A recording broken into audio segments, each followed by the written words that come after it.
श्री दुर्गा सप्तशती का पाठ करें और सुख से जीवन बिताएं, मन की इच्छा पूर्ण करें।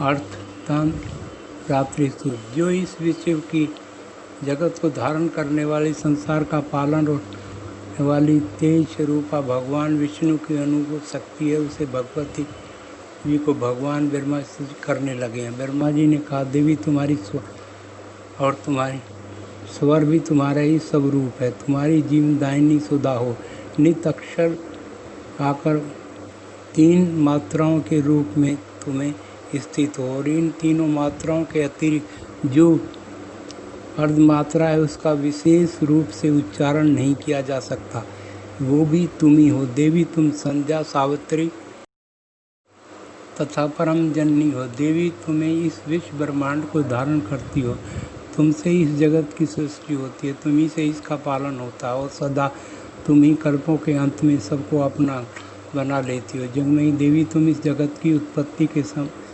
तुम पालन कारक को इस रूपी हो और कल्पनाओं के संसार करने वाली हो। तुम ही महाविद्या, महामाया, महामेधा, महास्मृति, महादेवी और महासुरी हो। तुम ही तीनों गुणों को उत्पन्न करने वाली सबकी प्रकृति हो। भयंकर काल रात्रि, महारात्रि और रात्रि भी तुम ही हो। तुम ही श्री, तुम ही ईश्वरी, तुम ही बोध, बुद्धि और लज्जा, सृष्टि, शांति और क्षमा भी तुम ही हो। तुम हरणी, शूल धारणी, गदा, चक्र, शंख और धनुष धारण करने वाली हो, ये भी तुम्हारे अस्त्र हैं। तुम और इतना ही नहीं, जितने भी पदार्थ हैं उन सब की उपेक्षा तुम अधिक सुंदरी हो, पर और अपर उसमें परे रहने वाली परमेश्वरी तुम ही हो। सर्वरूपा देवी कहीं भी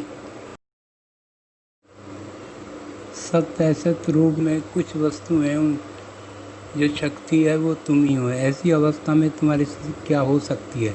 जो इस जगत की सृष्टि पालन उस भगवान को भी तुम अपने अधीन कर दिया है, तब तुम्हारी करने में सामर्थ्य हो सकता है। मुझको भगवान शंकर को तथा भगवान विष्णु को भी तुम ही नहीं धारण कराया, अतः तुम्हारी स्त्री करने की शक्ति इन किसमें है? देवी तुम तो अपने इन उदार प्रभावों से ही तो जो कि दोनों मधु और कैटव हैं उसको मुँह में डाल दो और जगवेश्वरी भगवान विष्णु को सीधर ही जगा दो। साथ ही उनके भीतर इन दोनों महान असुरों को मार डालने की बुद्धि उत्पन्न कर दो।